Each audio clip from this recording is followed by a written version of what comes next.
네, 통신기기가 살상 무기로 활용되면서 테러 위협이 일상에까지 스며들고 있습니다. 그에 대해서 새로운 무기들이 전쟁 판도를 뒤흔들고 있는데요. 무기 전문가와 자세히 짚어보도록 하겠습니다.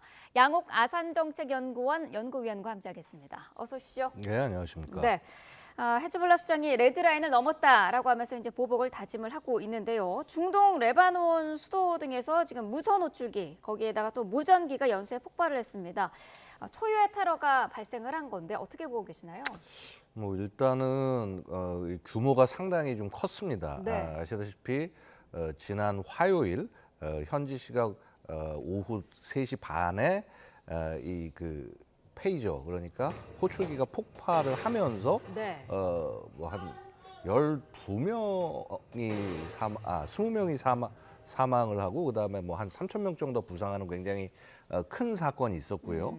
그다음에 그 이튿날에는 이 워키토키가 폭발을 하면서 역시 한 12명, 그다음에 한 뭐 400명 정도가 부상을 당하는, 네. 자, 이런 일들이 있었다는 거죠. 그래서 뭐 총 합쳐서 32명 이상의 사상자와 3,000명 이상의 부상자가 발생했다라는 겁니다. 네. 이게 제가 좀 갑갑한 것은 이제 이런 거죠. 분명히 어떤 목적을 갖고 국가가 타겟티드 킬링, 그러니까 어떤 표적을 제거하기 위한 공격을 할 수 있습니다만은 네. 이 경우는 어디까지나 부수 피해를 줄이기 위해서 특히 무고한 민간인에 대한 피해가 없도록 하는 것이 굉장히 중요합니다. 네. 사실 그것 때문에 굉장히 많은 비용과 노력을 들이고 있고요. 대부분 이 소위 말해서 인권과 이런 것들을 존중하는 네. 민주국가라면 그런 부분들이 있는데, 사실은 이제 그런 부분이 좀 고려가 부족하지 않았느냐.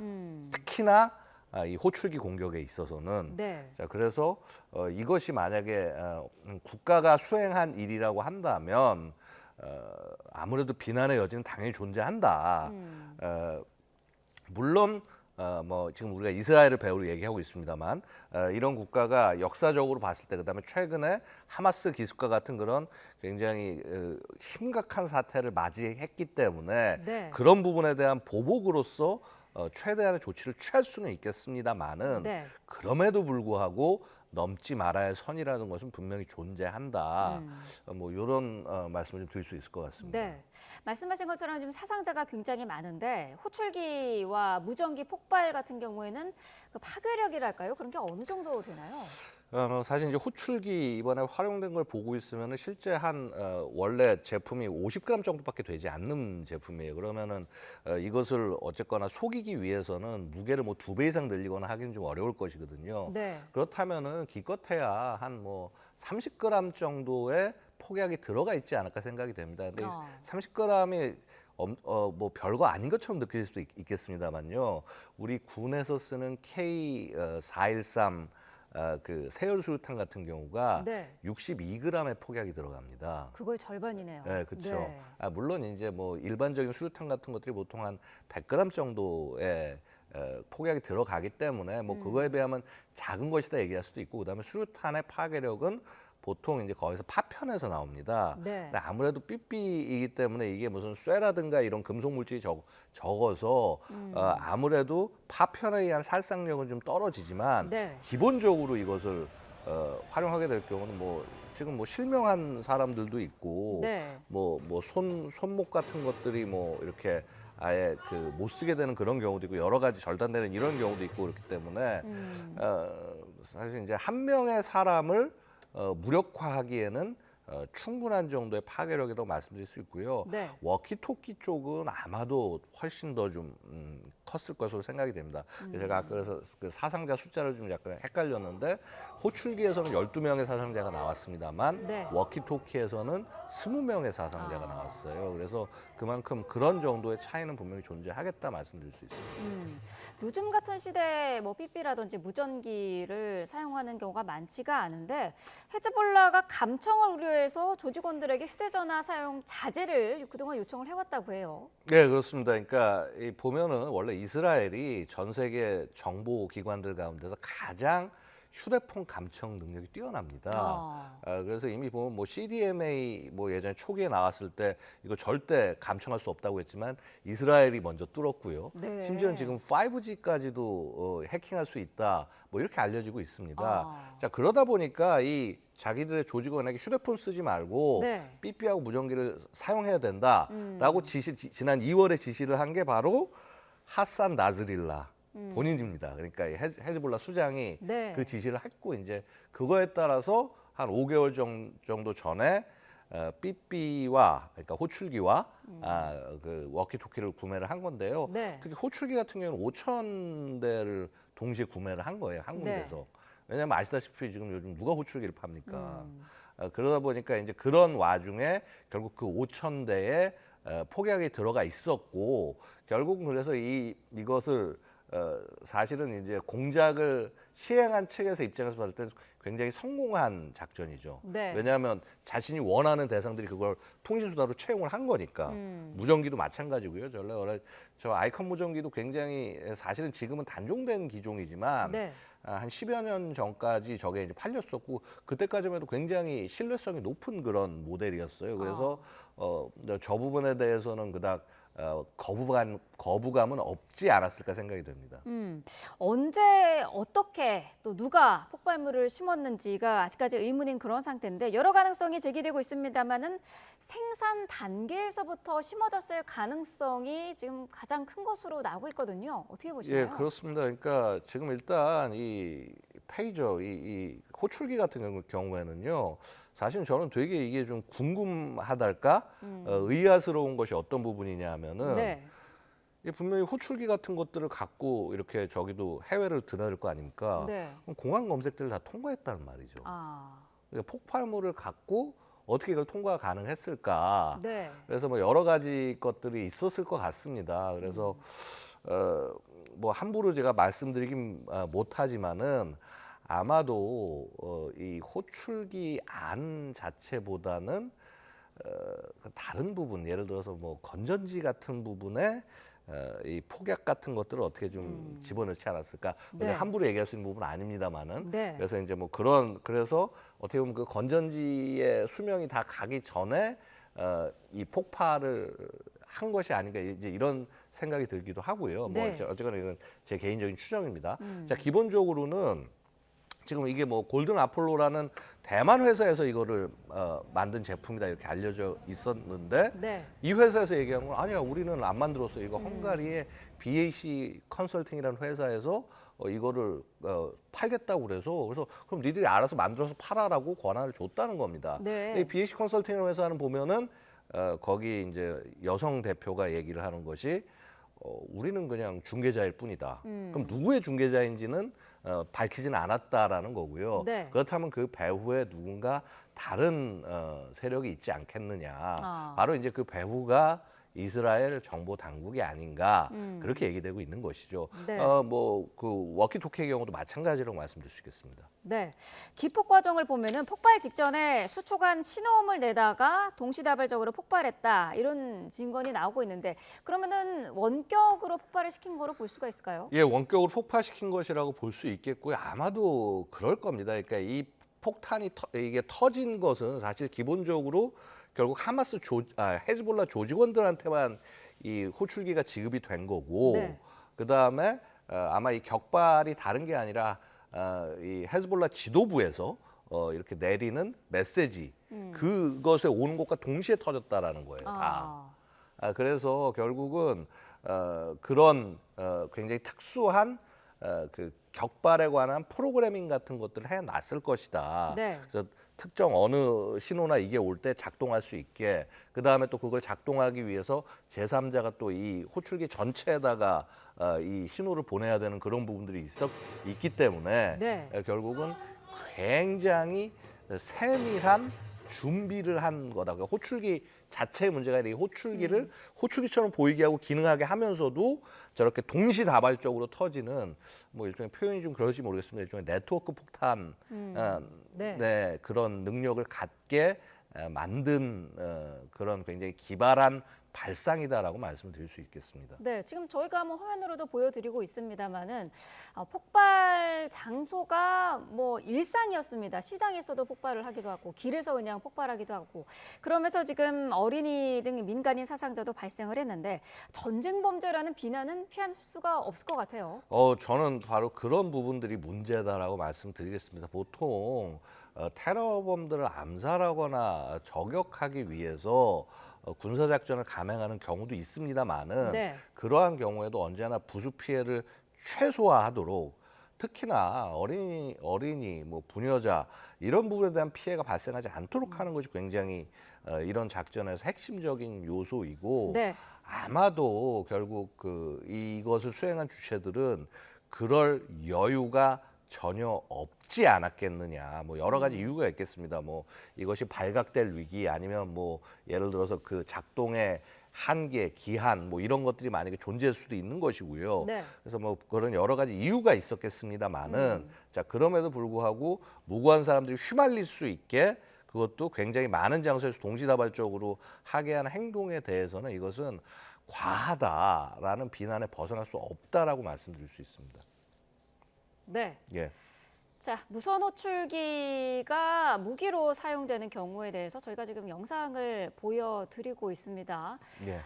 지금 저기 삐삐 예, 맞습니다. 네. 예. 저게 이제 그 해당하는 모델이었고요. 골든 아폴로의 AR924라는 모델이고 뭐 AR도 있고 AP도 있고 뭐 여러 가지 모델인데 자, 네. 어쨌거나 뭐 그냥 우리 혹시 뭐 이런 삐삐를 써 보셨는지 모르겠습니다만 저 사이즈가 그냥 전형적인 삐삐 사이즈예요, 저게. 네. 그다음에 저 모델이 아마 다른 것이 보통 이제 다른 저 아폴로에서 나오는 모델들은 트리플 A 건전지를 쓰는데 저건 더블 A 건전지를 쓰게 만들어 있고 그다음에 일종의 뭐 저렇게 뭐 충전이랄까 뭐 USB 연결도 가능하게 하고 나름 최신 장비긴 합니다. 네. 하지만은 우리가 요즘 생각하는 스마트폰 세대가 생각하면 참 뭐 저런 장비가 있나 싶은 생각이 들겠죠. 사실은 충전용이 그래서 아닌 거네요. 건전지 그냥 일반 건전지. 예, 일반 건전지를 네. 넣어서 그래서 이제 뭐 예를 들어서 야, 저거 충전지 폭발이 아니냐. 그렇죠. 뭐 네. 이제 이런 얘기들도 일부 나왔습니다만 그것은 아닌 것으로 생각이 되고 네. 다만 이제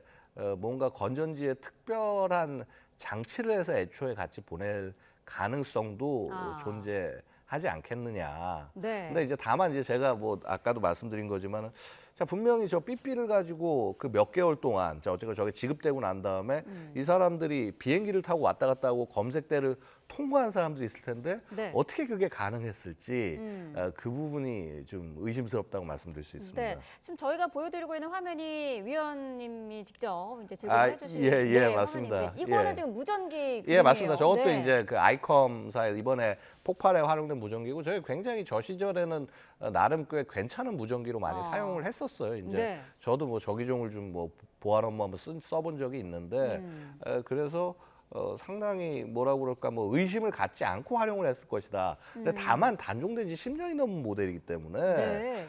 저것을 지금 그것도 새 제품을 만들어서 활용을 한다? 뭐 생각하기 좀 쉽지 않은 일이겠습니다. 그러니까 네. 예를 들어서 뭐 중고를 리퍼 해가지고 해서 하는 방식으로 해서 재조립해서 재생산하는 방식으로 해서 활용했다. 뭐 이제 그런 거라면 가능할지 모르겠는데 네. 하여튼 좀 굉장히 독특한 그 뭐라고 그럴까 선택이었다고 말씀드릴 수 있겠습니다. 네, 그렇군요. 자, 수천 명의 사상자가 발생을 했고요. 배후에 대해서는 아직까지 정확하게 확인이 되지 않고 있는 그런 상황입니다. 다음 이슈로 좀 넘어가 보죠. 러시아 우크라이나 전쟁에서는 지금 드론이 새로운 무기로 등장을 했는데 우크라이나는 쇳물을 쏟아부는 드론을 사용을 했는데요. 이게 민간 표적에 사용하는 거는 국제법상 금지가 돼 있다고요. 그렇습니다. 이게 사실은 이제 그만큼 이 드론에 관한 유효함을 사실은 우크라이나 전쟁에서 드러난 모습이라고 말씀드릴 수가 있습니다. 네. 뭐 쇳물이라고 표현을 했습니다만은 이제 기본적으로 저렇게 그 참호나 이쪽 지역에서 그 움직임을 봉쇄하기 위해서 저런 것들을 지금 활용을 하고 있고요. 네. 뭐 저런 형식의 드론도 있지만 사실은 상당 부분이요. 드론을 소모성으로 마치 탄약처럼 사용을 하고 있어요. 그래서 우크라이나 측의 얘기를 들어보면은 월간 드론을 뭐 1만 대 이상, 뭐 2만 대까지 생산을 하고 네. 그 중에서 거의 1만 대를 이 소모를 하고 있다. 그러니까 폭탄을 결합해서 마치 뭐 미사일처럼 포탄처럼 활용을 하다 보니까 한 달에 1만 대는 그냥 후딱 써버리는 겁니다. 네. 그래서 그렇게 전쟁 양상이 많이 바뀌었고요. 사실은 생각해 보면 애초에 원래 이 우크라이나의 그 드론 활용이 어찌 보면 굉장히 좀 독창적인 모습이었어요. 왜냐면 네. 우리가 보통 이전까지만 하더라도 드론이라 그러면 군사용으로 만든 막 엄청나게 크고 정밀한 무기, 특히 이제 우리 미국의 무슨 뭐 프레데터 리퍼 같은 게 막 높은 상공에서 막 정밀하게 막 이렇게 뭐 화면을 끌어당겨 가지고 뭐 폭탄을 정밀 타격하고 이런 것들을 상상을 했는데 자, 이게 언제나 필요는 발명의 어머니라고 네. 그 일단 민간 드론들을 워낙 급하니까 그것을 급조해서 네. 정찰용으로 활용하고 심지어 거기에 급조 폭발물, 그래서 뭐 수류탄이라든가 뭐 박격포탄이나 아니면 심지어 일반적인 그 포탄을 장착해서 공격하는 그런 것들이 일반화되면서 전쟁 양상이 완전히 바뀌어버린 겁니다. 그러다 보니까 뭐 일부에서는 야, 뭐 드론이 있으면 되지, 뭐 전차가 무슨 필요가 있냐, 뭐 공격 헬기가 무슨 필요가 있냐, 뭐 이런 얘기까지도 나오는 굉장히 극한적 상황이 됐습니다만은 네. 뭐 사실 이제 이것은 약간 지금 우크라이나 전쟁이 갖는 비정상성, 즉 우크라이나군과 러시아군이 전부 다 어찌 보면 정상적인 군사 장비를 전부 소진한 이후에 결국은 그러다 보니까 가장 손쉽게 활용할 수 있는 드론에 의존하는 굉장히 비정상적인, 우리가 그 통상으로 생각하기 어려운 전쟁의 모습으로 좀 바뀌어가는 모습이 분명히 이 안에는 있는 것이고요. 네. 특히나 우크라이나 같은 경우에 드론에 대해서 엄청나게 의존을 높게 하는 것이 포탄이 부족해요.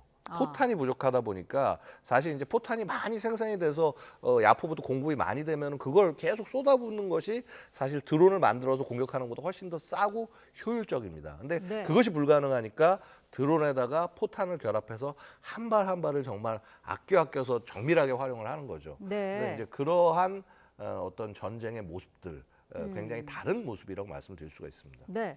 전장에서 이 드론 공포가 확산을 하면서 탈영을 하는 병사들의 수도 늘어나고 있다고 하는데 주변 상공에 좀 드론이 등장을 하면 그 소리가 들리면은 벗어날 수 없는 건가요? 이제 보통 이제 아마 그 유튜브 같은 데서 영상을 보신 분들도 있을지 모르겠습니다만 그 우크라이나 전쟁의 공포라는 영상에 있어서 네. 딱 그게 있습니다. 다른 게 아니라 그냥 드론 소리만 윙 들립니다. 아. 예. 근데 이제 그게 만약에 몸을 막 이렇게 엄폐물 속에서 몸을 숨기고 있다고 하더라도, 뭐 혹은 참호 속에 숨고 있다고 하더라도 드론은 내 머리 위로 날아와서 그 위에서 터질 수가 있다라는 거죠. 네. 그래서 그런 것들이 가져다주는 공포감이 상당하다라고 말씀을 드릴 수가 있습니다. 그래서 심지어 보면은 저렇게 드론 가지고 공격하는 사례도 있는 반면 저런 드론에 항복을 해서 병사가 상대편으로 나오는 그런 장면들도 있었어요. 그래서 네. 굉장히 이 드론이라고 하는 것이 이제 무슨 뭐 엄청난 뭐 최첨단의 막 상급 부대만 활용하는 그런 게 아니라 이제 일선 보병 부대, 소부대, 심지어 분대급에서조차 활용할 수 있는 그러한 장비로 바뀌어가고 있다. 마치 우리 보병 분대가 뭐 분대 지원하기, 뭐 기관총을 보유하듯이 네. 이제 드론을 운용하게 되는 그런 시대가 됐다고 말씀드릴 수 있습니다. 네, 드론이 어쨌든 새로운 전쟁 무기로 자리 잡고 있는 거는 분명해 보이는데 북한도 드론 개발에 박차를 가하고 있고요. 우리나라도 드론 부대가 운영이 되고 있습니다. 어쨌든 현대전 양상에 어느 정도 대비는 좀 필요하지 않을까 싶어요. 물론입니다. 사실은 대한민국이 드론 선진국이었어요. 그러니까 네. 1990년대에 이미 독자적인 무인기를 개발을 하고 그래서 군에 채용을 하면서 나갔는데 어느 순간 우리가 굉장히 그 뭐 이렇게 뭐 지금 뭐 K방산 많이 얘기하지 않습니까? 네. 무슨 뭐 전투기, 전차, 뭐 최첨단 장비를 얘기를 하면서 막상 현대전에 굉장히 핵심이 되는 드론에 있어서는 좀 뒤처진 모습이 있습니다. 이번에 북한이 지난번 공개했던 자폭무인기 2종 같은 경우에도요. 러시아제 란쳇과 유사하다고 하지만 사실 란쳇보다 조금 더 발전된 형태로 만들었어요. 네. 그다음에 또 그 장거리 날 수 있는 저 무인기 같은 경우는 이스라엘제 하롭이라고 한 거에 유사한데 저건 지금 러시아가 활용하고 있는 샤헤드 136보다 한 단계 발전한 그런 기종입니다. 네. 그래서 이게 북한의 무인기 생각하면 우리 예전에 2014년 뭐 혹은 얼마 전에 와서 본 무슨 그 하늘색에 네. 굉장히 막 성능이 뒤떨어진 이것을 연상하셨겠지만 그거는 북한이 기만을 위해서 중국 민수 무인기를 활용한 것에 불과하고 사실 북한이 이제 탄도미사일도 만들어, 순항미사일도 만들어 사실 나름의 기술을 가진 나라입니다. 네. 저런 드론을 만드는 것은 뭐 불가능한 일이 전혀 아니고요. 자, 이제 저것을 아마도 자국군 활용도 활용이지만 러시아의 판매를 위해서 만들었을 가능성이 높고 그다음에 만약에 북한제 드론이 우크라이나 전쟁에서 활용이 되면서 거기서 데이터가 쌓이고 어떤 뭐 작전에 관한 교리 그다음에 뭐 전술 이런 것들이 발전한다. 그럼 그게 북한에 거의 그대로 돌아가게 된다는 거죠. 이게 굉장히 심각한 상황이라고 말씀을 드릴 수가 있고요. 네. 우리도 이렇게 뭐 드론 뭐 중요하다, 뭐 드론 강국, 뭐 드론 나가야 된다 이런 말로만 할 것이 아니라 네. 실제 정말 일선 부대에서 자유자재로 소모품처럼 활용할 수 있게 그런 구조를 만들지 않으면은 이 미래전 대비할 수 없다 이렇게 말씀드릴 수 있습니다. 네, 알겠습니다. 레바논에서 있었던 무선 호출기 테러 소식에 이어서 드론 무기화 내용까지 자세히 내용 짚어봤습니다. 양옥 아산정책연구원 연구위원과 함께했습니다. 오늘 말씀 감사합니다. 감사합니다.